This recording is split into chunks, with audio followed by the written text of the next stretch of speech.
I get to come on.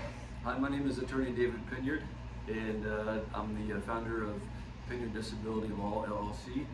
We help people with Social Security disability claims and appeals, and also with veterans disability claims and appeals. We also help out with long-term and short-term disability claims as well, going against the insurance companies and fighting those appeals as well. I'd like to talk a little bit about today the process that currently, the way Social Security is handling the hearings. It used to be where you would go into a small room with the judge, be there with your attorney if you had an attorney, and a vocational expert, the person basically that analyzes jobs, and the judge asks some questions to that vocational person after the testimony and after the case. Because of COVID, the way it is now and the way it might be for the foreseeable future, all the hearings are done over the phone. Basically you can be in your house and you'll get called by Social Security. You don't have to call into any number or anything like that. And this is something that, like I said, if you have an attorney, you can certainly make sure that you understand the procedures and so forth beforehand. But I'd like to go over some frequently asked questions on these hearings and kind of what the procedure is, so you can familiarize yourself with that process. So they usually take about half an hour to 45 minutes. You're allotted in your time slot about an hour. And the call starts off by introducing everybody on the call. You'll have the judge, you'll have, if you have an attorney, and the vocational expert on there as well. And then the judge will do some procedural parts in the beginning, going over some things sometimes with the attorney to see if there's any objections on any of the evidence that's in the case file, or if there's any medical records that are still needed that you need to get for the case. Now keep in mind, if you don't want to have a surprise on the day of the hearing about medical records that you still need you to know about. There's a rule called the 5-day rule. You need to know, or you need to notify the judge at least 5 days before the hearing if you are still waiting on some medical records. So you go over some of the preliminary stuff there with the judge. You still get put under oath, so even though the judge can't see you, the judge will still say, please raise your right hand and swear to tell the truth under penalty of perjury. And then after that, the judge will sometimes allow the attorney to do an opening statement, where the attorney can kind of give the theory of the case on why the client of the attorney should win his or her case based upon specific rules and regulations of Social Security. After that, then the judges typically will go into a work history. They go into your work history for the last 15 years. So they'll look at all your jobs over the last 15 years, and even though you've already provided this stuff to Social Security already, the judge, another thing the judge will say in the hearing, over the phone, but it's still called a hearing, the judge will say that they are making a decision based upon their own analysis and not relying on any of the previous denials that may have happened before. So the judge will want to kind of review everything. So first, the last 15 years of your work history is what the judge will go over. Want to know certain things like how long did you work in that job, what was the job title, did you have to lift very heavy objects, things as part of that job description, did you have to stand a long time, or it was a sitting job all the time, what were the physical conditions as far as requirements for that job, and other types of things that would help the judge understand what you were capable of doing in the past. And then, after all of that is done, then either the judge or the attorney, judges have different preferences. Sometimes the judge will have the attorney take over the hearing from there. Sometimes the judge will continue talking at that point and take over it. That'll be the time where the judge will say, now tell me why you can't work. What are the reasons why you can't work? What are your medical conditions? And tell me about those conditions. The judge, keep in mind, obviously has all your medical records already in the electronic file. Could be hundreds of pages, could be thousands of pages of medical records, but they still want to hear it in your own words.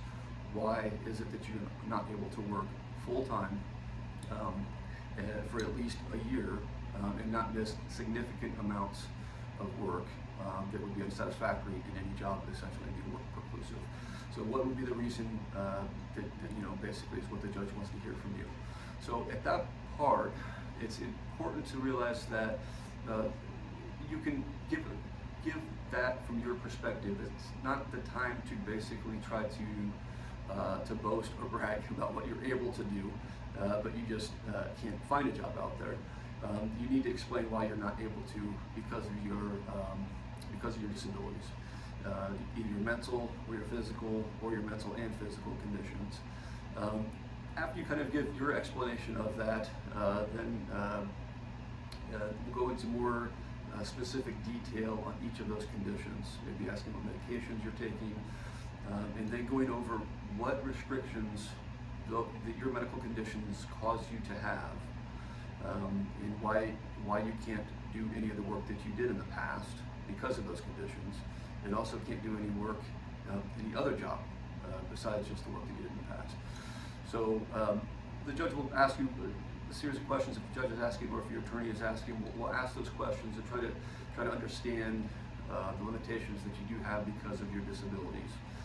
So after that conversation, then the judge will turn to the vocational expert and ask a series of hypotheticals with the vocational expert. So the judge will say, for instance, please consider hypothetically a person with the same age, education, work experience, but is not able to lift 20 pounds, cannot stand for longer than 30 minutes, and so forth, and say, can that person do their past work, yes or no? And if they can't, can they do any other job, yes or no? And sometimes with those hypotheticals, there can be 6 or 7 hypotheticals asked, where some of them say that you can, or the hypothetical person can do it, and some of them the hypothetical person cannot do it. Keep in mind, those hypotheticals at the end are not necessarily stating what the judge believes is specifically applicable to you. The judge wants to ask a series of hypotheticals going from some conditions to a lot of conditions, and then revisiting the evidence after the hearing, studying the case, and being able to make a decision based upon that, which hypothetical fits at that part. And then after that, usually the judge will allow the attorney to make a closing statement to kind of highlight some of the reasons why their client is not able to work full-time, maybe highlight one of the hypotheticals and give the reason why that particular hypothetical should apply in this case. And that's generally it at that point. If there's anything that's still pending, any records still needed that you keep in mind, remember, the judge needs to know at least 5 days in advance. And at my firm, we always are sure to contact our clients to tell them at least 5 days in advance about that as well. So that's something that might be a reason to keep the record open another 14 days or so forth. But otherwise, that's the end of the proceedings as far as what you need to do for your hearing. The actual decision, it usually takes about 30 days or so for the judge to make a decision. It's a written decision, it's typed up by the judge and sent to you. It'll be 10, 15 pages long. Majority of it is just rules and regulations for Social Security. Again, if you have an attorney, the attorney can explain all of that to you, exactly what that means. If it says fully favorable decision, that means you won. If it says unfavorable, that means you didn't win.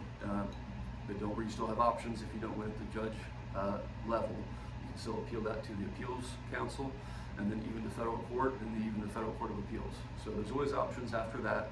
But we want to do a video here today, just kind of going over the changes in the way the hearings are being done. They probably are going to change again here in the future, and I think in the future it's going to be one of those things where you can still possibly have the option to do it remotely, but it would maybe be via video. But then, of course, there will still be the options then to do it in the offices of Social Security as well. So if you have any questions, feel free to give us a call. Thank you.